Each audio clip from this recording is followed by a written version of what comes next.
With only 2 days to go, America's Ricky Brabeck can't believe his Dakar 2017 is over. He's out, and he was so close. The Californian is now a spectator.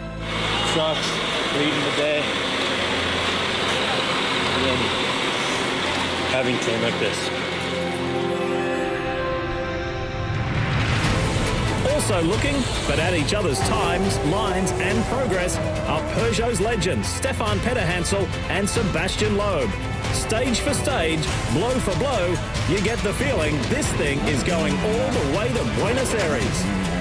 Whether you've got to dig, fly, jump or kick, do whatever you have to stay in this race.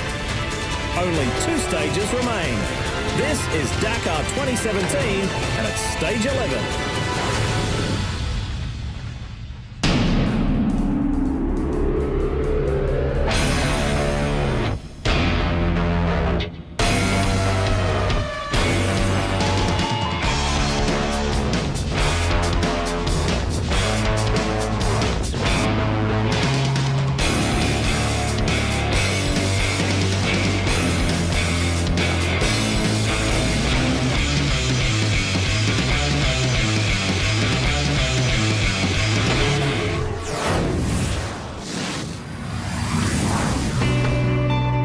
There's a hint of completion in the Dakar air today, but that's swiftly and sharply balanced by what the veterans know through learning the hard way, and their stories only the rookies can listen to. Today isn't the last day, and the work is far from done, and the Argentinian rally fans know it. Stage 11 sees not far off 200 miles of competitive section to cover today in a stage of 2 halves. First up are the San Juan Dunes before hitting the rapid tracks of the Cordoba region on the way to Rio Cuarto. 472 miles in total.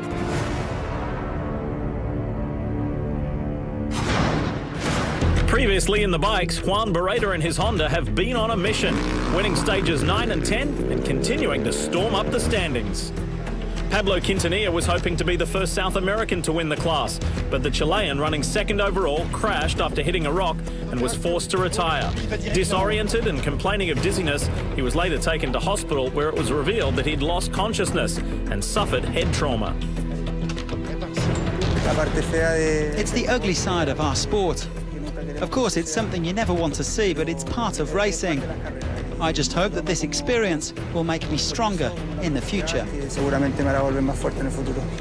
America's one and only competitor this year, Ricky Brabeck, was one of the regular frontrunners. He even won a stage. But that's where the positives of his Dakar 2017 ended.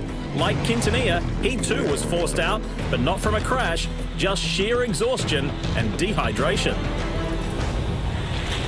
Going up bike and I've had no water for like an hour and I'm like, my body's tingling. They asked me if I wanted to quit. I said no, but I had no other choice. So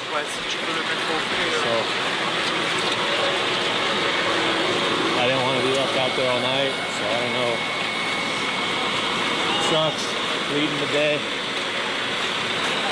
And then having to like this. A number of Dakar dreams disappeared on that scorching road from Chilecito to San Juan. Spain's Gerard Farrés was on the attack, out to defend his podium spot after moving up to 3rd yesterday. Meanwhile, Michael Metsch was looking to bounce back from the disappointment of missing out on a first Dakar stage win. The Frenchman slapped with a 1-hour penalty for missing a waypoint. Franco Caimi has been under the radar this year, but not any longer. The Argentinian is now the top rookie after a string of impressive performances in recent days. And he's excited about his form. Adrian van Beveren was 3rd overall until he lost half an hour yesterday. The Frenchman has been one of the surprise stars of this rally. Here he sweeps by Laia Sanz on his way to a brilliant 3rd place. He now leads Farrés by just 12 seconds.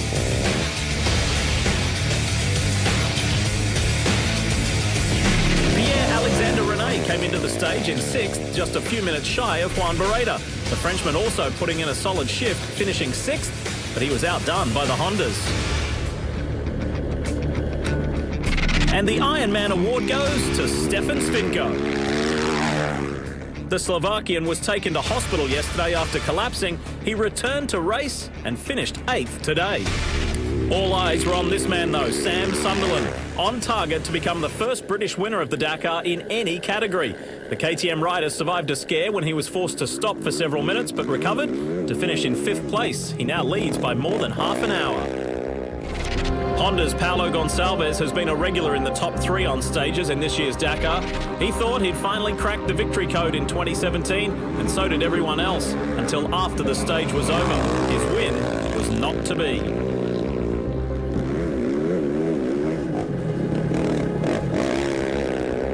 And the reason for that was this man. Juan Barreta's initial stage time was only good enough for 2nd, behind Gonçalves. But later, event officials gifted him 3 minutes when they'd learned of spectators not adhering to the spectator zone, and they'd caused Barreta to get lost. The victory now makes it 3 consecutive stage wins. No, it was really tricky to open the road today. Throughout the stage, I was under a lot of pressure. There were animals and lots of people on the side of the road. But still, I had a great day. Great indeed. It's Barreta's 4th stage win of the year and 16th in his Dakar career. There are only 8 other riders in the almost 40-year history of the event with more wins than him in the bikes class, and that's special.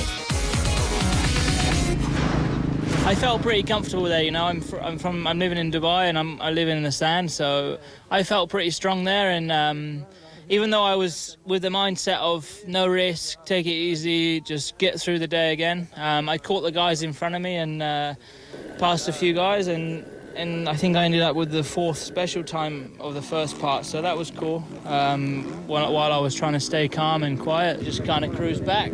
We're here, safe, and another day of Dakar done. Sunderland is smiling because he knows it's almost mission complete. If he stays out of trouble tomorrow, he'll become the first British competitor to win in any class of the Dakar. It's a much tighter race, though, for the other podium spots. Next up, Peugeot's mega team of superstars are tired of towing the line. They're ready to cross it. There's a Dakar title at stake, and this is huge.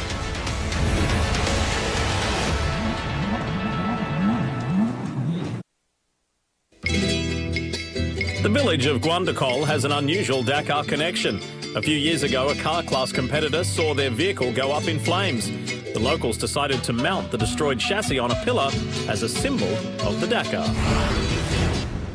In the cars class, the battle is Stefan Hansel versus Sebastian Loeb.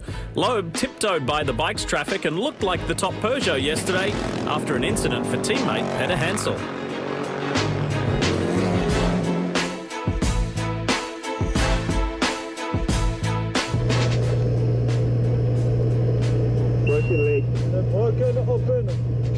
Broken open. A broken leg for Simon Marsic after the collision with Hansel, who was rewarded his time back and won the stage. Mikko Hirvonen had quite the ordeal yesterday with his Mini. The Finn was lying 4th overall before disaster in stage 10. First, he was beached in a dry riverbed, but later he and co-driver Michel Perrin struck a truck and were stranded. The truck went off in this corner, and even though we were going really slowly, we didn't see it, so we hit the truck. And then the truck didn't see us, so then he reversed over our radiator and it burst. On a stage already blighted by competitors colliding, here the Mini lost a fight with a massive truck and a long way from the solace of their engineering crew. The two had to try and improvise repairs if they were going to get the stricken car home. Then, some friendly locals came to their rescue. We've got a radiator leak, so we have to fill it regularly, and if we keep topping it up, we'll get there.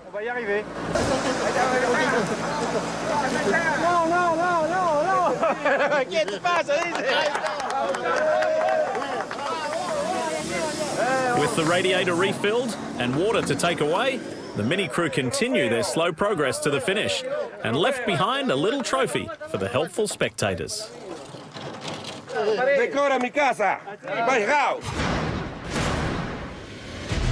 The beautiful morning in Argentina welcomes the start of the cars in Stage 11, where the Peugeot battle would be demonstrated not just with the stopwatch, but on the road. Both Peter Hansel and Loeb know what they need to do. The strategy is to attack, to try and get some time back, and also stay on the road. It's not easy in practice, but let's go nonetheless.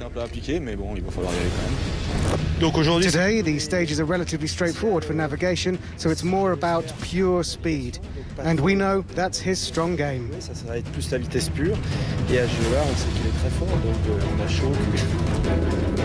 this is the battle for 2017 Dakar glory.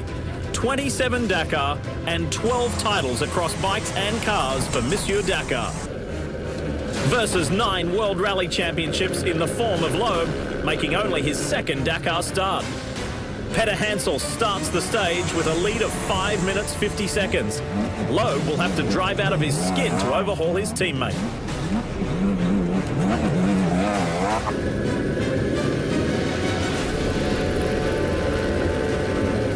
And that's exactly what he did. Peter Hansel unknowingly was the rabbit for Loeb's snarling attack. Keep in mind the cars leave the stage in 3-minute intervals, so the fact that Loeb was able to catch Peter Hansel's dust and then overtake the 12-time winner on the road was a display of the great pace, skill and commitment Loeb has on this terrain.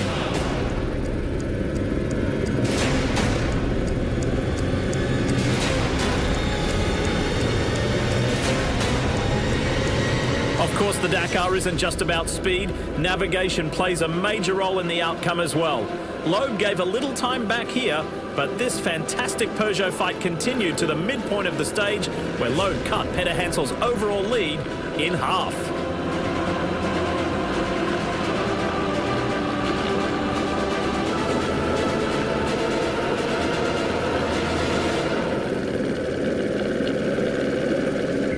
Meanwhile, further down the road is Nani Roma, who must feel miles away in his Toyota, but the Spaniard has been in the top 10 in each stage and remains 4th overall. Blasting through the soft sands with a missing hood and a flat left front is Yazid Al-Raji on his way to 5th. It certainly looked like a bumpy outing for South African Janelle de Villiers. Only minor body damage on the way to 4th. Argentinian ace Orlando Terranova wasn't even supposed to be in the Dakar this year. He got the call to fill in for the injured American Bryce Menzies days before the start. Terranova loves putting on a show for the locals, and 3rd today was a great job. Part 2 of the time special didn't feature any magic from Loeb. It was an example of small errors and bad luck, like this puncture that he and co-driver Daniel Elena were able to change in approximately 2 minutes. That's a lightning fast tyre change, but it's 2 minutes he'll never get back from Peter Hansel. Clearly rattled, the day could have been even worse if he didn't miss this rock.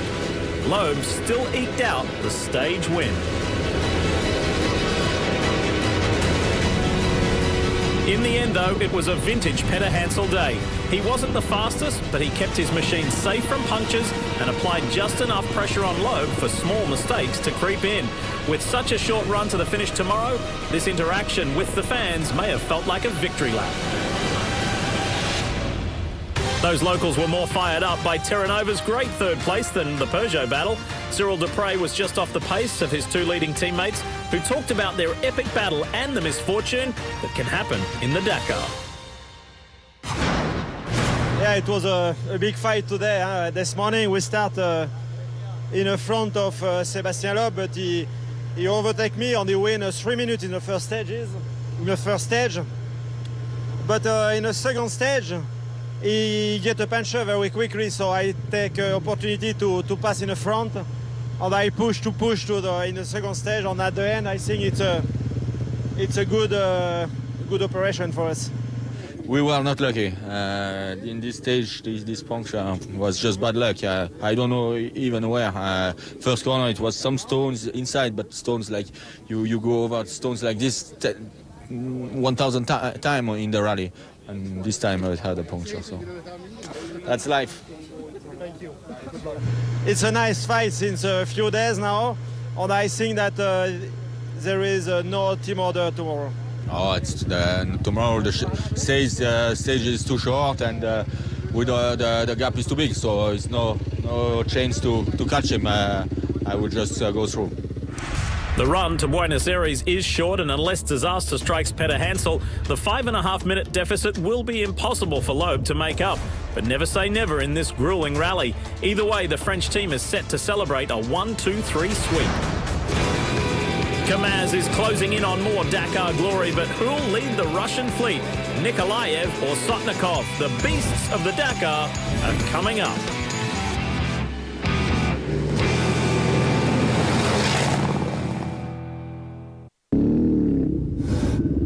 Where was the last waypoint? Was it here?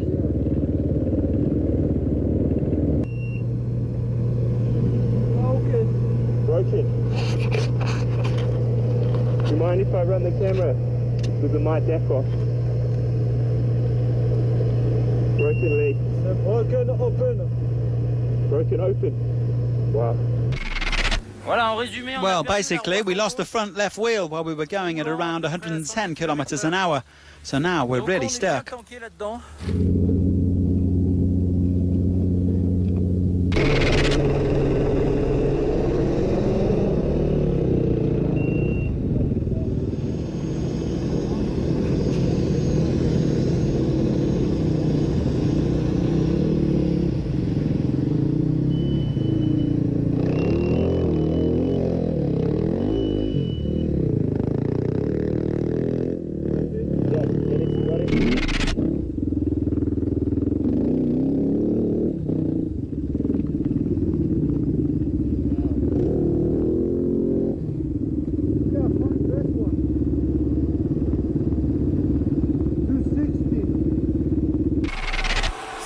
Well, that's where I hit a tree because we had no steering. I was trying to avoid trucks in the dust and I went straight into a tree. Not nice. And now the drive shaft as well. We have no steering and we can't get out of here. We're waiting for a solution, but to be honest, we haven't found just yet.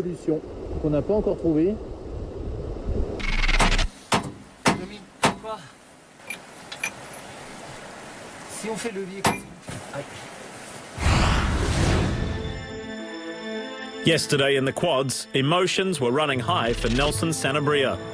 The Paraguayan lost nearly 3 hours, ending his hopes of a Dakar podium. Well, the truth is I was counting on this stage to gain time and positions, and then my quad broke. It's absolutely devastating.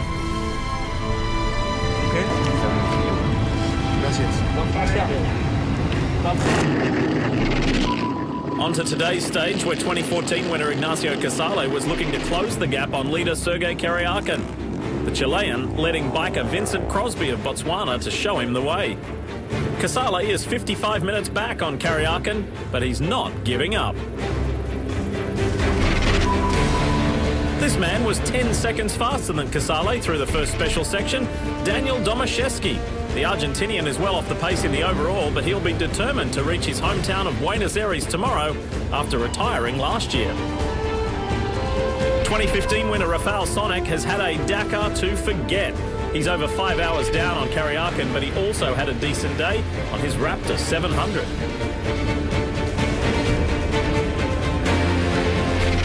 Kariakin, though, was looking untouchable. The leader and rally favourite living up to his billing in style. He had an 11-minute lead after the first special section.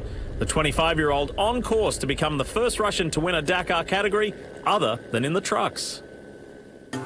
So with only 40 miles of special tomorrow, Russia's Sergei Kariakin is looking good to be a first-time Dakar winner. In the trucks, it's a slightly different story, but the odds are in Nikolaev's favour. Sunderland's chances of delivering KTM a 16th straight victory are more than solid with a 33-minute lead. But in the cars, it's going to be exciting. Anything can happen.